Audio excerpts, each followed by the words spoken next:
Mumbai train blast case में बरी हुए वाहिद शेख ने मांगा 9 करोड़ का मुआवजा। शेख अब एक स्कूल में टीचर के तौर पर काम कर रहे हैं, लेकिन उनका कहना है कि उनका करियर और शिक्षा जेल में सजा के दौरान पूरी तरह से बर्बाद हो गई। मुंबई में 2006 में हुए सीरियल ट्रेन धमाकों के मामले में 9 साल जेल में रहने वाले डॉक्टर वाहिद दिन मोहम्मद शेख ने 9 करोड़ रुपए के मुआवजे की मांग की है। इसके लिए उन्होंने राष्ट्रीय मानवाधिकार आयोग NHRC, महाराष्ट्र राज्य मानवाधिकार आयोग MSHRC और राष्ट्रीय अल्पसंख्यक आयोग NMC का दरवाजा खटखटाया है। इंडिया टुडे से जुड़ी विद्या की रिपोर्ट के मुताबिक वाहिद शेख ने बताया कि 2006 में हुए ट्रेन ब्लास्ट के मामले में उन्हें झूठे आरोपों में फंसाया गया था। उन्हें महाराष्ट्र पुलिस के एंटी टेररिज्म स्क्वाड ATS ने गिरफ्तार किया था। इस घटना में 11 मिनट में 7 अलग-अलग ट्रेनों में बम फटे थे।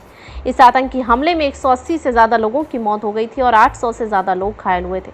बाद में जांच के दौरान 13 लोगों को गिरफ्तार किया गया था। शेख के खिलाफ लंबी सुनवाई के बाद स्पेशल कोर्ट ने उन्हें सभी आरोपों से बरी कर दिया। बाकी 12 आरोपियों को मौत या आजीवन कारावास की सजा दी गई थी, लेकिन इस साल जुलाई में बॉम्बे हाई कोर्ट ने इन सभी 12 आरोपियों को भी बरी कर दिया। वाहिद शेख अब 46 साल के हैं। उन्होंने बताया कि 2006 में 28 साल की उम्र में मुझे 7/11 बम धमाकों के मामले में एंटी टेररिज्म स्क्वाड ने मोका के तहत झूठा फंसा दिया था। 9 साल तक मैं जेल में रहा, जब तक कि 11 सितंबर 2015 को जज यतीन डी शिंदे की माननीय विशेष अदालत ने मेरे खिलाफ कोई सबूत न पाते हुए मुझे सभी आरोपों से बरी नहीं कर दिया। मैं जेल से बाहर आ गया, लेकिन जो साल मैंने गंवाए, वो जो अपमान मैंने झेला और जो दर्द मेरे परिवार ने सहा, उसकी भरपाई कभी नहीं की जा सकती। वाहिद ने जेल जाने की वजह से उनकी जिंदगी और परिवार पर पड़े असर पर भी बात की। कहा, उन सालों के दौरान मैंने अपनी जवानी के सबसे अहम साल आजादी और अपनी इज्जत खो दी। मुझे हिरासत में बेरहमी से टॉर्चर किया गया, जिससे मुझे ग्लूकोमा और लगातार शरीर में दर्द जैसी कई स्वास्थ्य समस्याएं हो गई। जब मैं जेल में था तो मेरे पिता का देहांत हो गया। मेरी माँ का मानसिक स्वास्थ्य बिगड़ गया और मेरी पत्नी को हमारे बच्चों को पालने के लिए अकेले संघर्ष करना पड़ा। मेरे बच्चे आतंकवादी के बच्चे कहे जाने के कलंक के साथ बड़े हुए और अपने बचपन में अपने पिता की मौजूदगी से वंचित रहे। मेरे परिवार को भारी आर्थिक तंगी का सामना करना पड़ा और मैं आज भी लगभग 30 लाख रुपए के कर्ज में डूबा हुआ हूँ। शेख अब एक स्कूल में टीचर के तौर पर काम कर रहे हैं, लेकिन उनका कहना है कि उनका करियर और शिक्षा जेल में सजा के दौरान पूरी तरह से बर्बाद हो गए। उन्होंने कहा कि पहले वे मुआवजा नहीं मांग रहे थे, क्योंकि उनके साथी आरोपी अब तक सजा भुगत रहे थे, लेकिन